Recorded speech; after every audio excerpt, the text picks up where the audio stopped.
এগরা 1 নম্বর ব্লকের ঋষি বঙ্কিমচন্দ্র গ্রাম পঞ্চায়েতের বর্দা গ্রামের রাস্তা নিয়ে বিবাদ হয়। ওই গ্রামের বাসিন্দা বীরেন্দ্র স্ট্রিটের সঙ্গে প্রতিবেশী সুকুমার রানার জায়গাটি নিয়ে বিতর্ক সাপেক্ষ মতামত রয়েছে, যা নিয়ে এলাকায় ছড়িয়েছে চাপা উত্তেজনা। জায়গা সম্পত্তির বিবাদ ঘিরে এলাকায় বিতর্ক। সরকারি রাস্তা তৈরি হয়েছে মালিকানার জায়গায়। ঘটনার জের গড়ালো আদালত অবধি। পূর্ব মেদিনীপুর জেলার এগরা 1 নম্বর ব্লকের ঋষি বঙ্কিমচন্দ্র গ্রাম পঞ্চায়েতের বর্দা গ্রামের ঘটনা। প্রসঙ্গত, প্রায় 50 বছর আগে বামফ্রন্ট সরকারের আমল থেকে ওই গ্রামের বাসিন্দা বীরেন্দ্রনাথ স্ট্রিট এবং ধীরেন্দ্রনাথ স্ট্রিটের জায়গার ওপর দিয়ে একটি রাস্তা তৈরি করা হয়। পরবর্তীকালে তৃণমূল ক্ষমতায় আসার পর ওই রাস্তা ঢালাই করে স্থানীয় গ্রাম পঞ্চায়েত।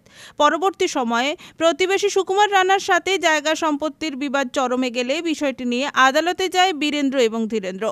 আদালত আদেশ অনুযায়ী বিএলআরওকে খতিয়ে দেখতে বলা হয়। খতিয়ে দেখার পর দেখা যায় সুকুমার রানার জায়গায় সরকারি রাস্তার নকশা রয়েছে। সোমবার আরআই উপস্থিত হয়ে ওই রাস্তাকে চিহ্নিতকরণ করা হয়, কিন্তু ধীরেন্দ্র স্ট্রিট এবং বীরেন্দ্র স্ট্রিট গ্রামবাসীদের চলাচলের রাস্তা বন্ধ করতে চাইছেন বলে স্থানীয়দের অভিযোগ। যদিও আদালত এখনও অবধি ওই জায়গা দখলের নির্দেশ দেননি, কেবলমাত্র চিহ্নিতকরণ করতে বলা হয়েছে। আরআই জানিয়েছেন, মহামান্য আদালতের একটি নির্দেশ হয়েছিল রাস্তার সঠিক চিহ্নিতকরণ করা হোক। ম্যাপ অনুযায়ী এখন তারা মাপ করে বুঝলেন যে রাস্তাটি ভুল জায়গায় হয়েছে। এটি একটি বিতর্ক সাপেক্ষ।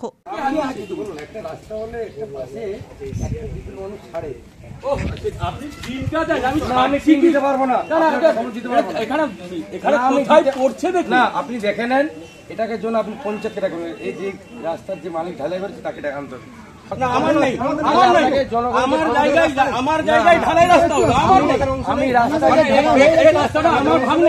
আমি রাস্তা কিনতে পারবো আর আমি বলি এই সরকারি রাস্তাকে আমার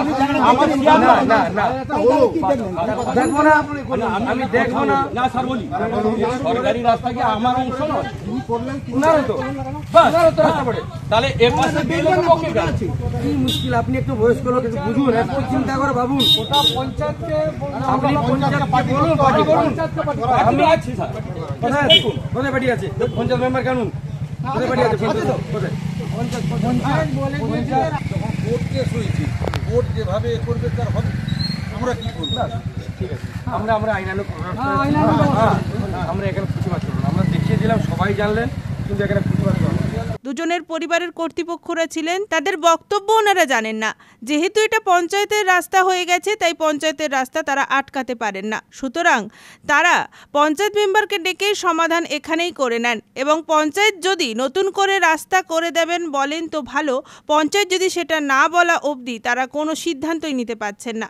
দুই পক্ষকেই তারা সাজেশন দিয়েছেন যে সমস্ত আধিকারিকরা থাকবেন বিডিও সাহেবের উপস্থিতিতে সমাধান করে নিতে। ওরা মামলা করেছিল, 145 করেছিল। আমার আগের যিনি আরআই সাহেব ছিলেন, তিনি মাপজোক করে ডিমার্কেট করেছিলেন, রিপোর্টও জমা দিয়ে দিয়েছেন। মহামান্য আদালতে এসডিএম কোর্টের একটা অর্ডার হয়েছিল যে সেটাকে ইমপ্লিমেন্ট করতে, ওই ওনার ম্যাপ অনুযায়ী একটা ইমপ্লিমেন্ট করে দিতে। তো আমরা আজকে ফিজিক্যালি মাপজোক করে বুঝলাম যে রাস্তাটা ভুল জায়গায় একটা হয়েছে। সেটা একটা বিতর্ক সাপেক্ষ, মানে ওনারা প্রতিপক্ষ ছিলেন না, উপস্থিত ছিলেন না, ওনাদের বক্তব্য হচ্ছে আমরা জানি না ঠিক। তো আমরা বললাম যে ঠিক আছে, আমরা যেই আগের রিপোর্ট অনুযায়ী আমরা একটা ডিমার্কেট করে দিচ্ছি, যদি প্রতিপক্ষে সেটাকে চ্যালেঞ্জ থাকে তাহলে ডিমার্কেশন করতে পারে, করে নিয়ে ওরা স্যাটিসফাই হলে তখন পঞ্চায়েতকে সঙ্গে রেখে, যেহেতু একটা পঞ্চায়েতের রাস্তা হয়ে গেছে, আমরা তো পারি না পঞ্চায়েতের রাস্তা আটকে জনসাধারণের যাতায়াতের রাস্তা আটকাতে পারি না। সুতরাং আমরা বলেছি যে পঞ্চায়েত মেম্বারকে ডেকে আপনারা যদি এই সমাধানটা এইখানে করে নেন, পঞ্চায়েত যদি বলে যে হ্যাঁ অল্টারনেটিভ রাস্তা হবে এই রাস্তা, তখন ওনারা দখল পেতে পারেন। তার আগে আমরা কোনো নতুন করে ডিসিশন দিতে পারছি না। এবার দুপক্ষকে আমরা একটা সাজেশন দিয়েছি যে দুপক্ষ একটা ডিমার্কেট করে, ইনি রয়েছেন, ইনি যথেষ্ট বোঝেন, উনি এক্স কর্মাধ্যক্ষ ছিলেন, ভূমি কর্মাধ্যক্ষ ছিলেন, ওনার প্রেজেন্সে পঞ্চায়েত মেম্বার থাকবে, পঞ্চায়েত প্রধান থাকবেন, পারলে আমাদের স্যার বিডিও সাহেব থাকবেন বা বিএলআর সাহেবকে যদি উপস্থিতি।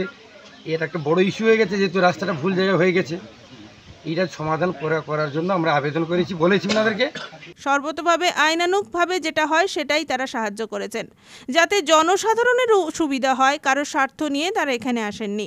আমরা সর্বতভাবে আইনানুগ যেটা হয় আমরা হেল্প করব বা আমরা সহযোগিতা করব, যাতে জনসাধারণের সুবিধা হয়। কারোর স্বার্থ নিয়ে আমরা এখানে আসিনি, আমরা জনস্বার্থে সবসময় রয়েছি। পাবলিকের স্বার্থে রয়েছি, আর বিশেষ করে ওনারাও স্বার্থে যাতে ডিপ্রাইভ না হয় সেটাও আমরা দেখব। সবার স্বার্থে যেটা সুবিধা, যেটা ভালো হবে সেটাই আমরা সবসময় সম্মত আছি। জায়গাটা আপনি দখল পাবেন? না, এই মুহূর্তে আমরা দখলের ব্যাপারে কিছু বলছি না। কেন? কারণ বিবাদী যিনি তিনি বলছেন যে আমার মাপের প্রয়োজন আছে, আমি জানি না ওনার হবে কি না। এখন পঞ্চায়েত প্রধান যদি থাকতেন, যদি উনি মেনে নিতেন যে হ্যাঁ আমাদের ভুল জায়গায় একটা রাস্তা হয়ে গেছে, আমরা রাস্তা করে দেবো, তাহলে আমরা একটা ডিসিশন আসতে পারতাম। যতক্ষণ না আমাদের পঞ্চায়েত আধিকারিক প্রধান সাহেব রয়েছেন বা আমাদের দুপক্ষ না মিটমাট করছে, ততক্ষণ আমরা বলতে পারি না যে আপনি রাস্তা ব্লক করে দেন বা আপনি জায়গা দখল নেন। দখল ব্যাপারে আমরা এই মুহূর্তে কিছু বলতে পারবো না। আমরা বুঝতে পারছি সেটা পরবর্তীকালে সব পক্ষকে নিয়ে একটা নতুন করে ডিমার্কেশনের প্রয়োজন, এবং কংক্রিট ডিসিশন আসতে গেলে প্রধান সাহেব মানে সবার প্রেজেন্স, আধিকারিকদের প্রেজেন্স দরকার। নাহলে এইরকম একটা বড় ইস্যু আমরা হুট করে সিদ্ধান্ত নিলে পরবর্তী ভীষণ সমস্যা হতে পারে। পারমানেন্ট সলিউশন কিছু আমরা ওনাদের দুপক্ষকে ডেকে একটা সাজেশন দিয়েছি, প্রধান সাহেবকে, বিডিও সাহেবকে বা বেলর সাহেবকে বা আপনাদের যারা কর্মকর্তা এখানে রয়েছেন সবাইকে, সবার সহযোগিতা নিয়ে একটা যৌথভাবে একটা ডিমার্কেশন করুন, দিয়ে একটা সমাধান বার করা যাবে, নিশ্চয়ই বের হবে। আমরা চাই জনসাধারণের পক্ষে। রঞ্জন মাইতির রিপোর্ট, খবর BCBS।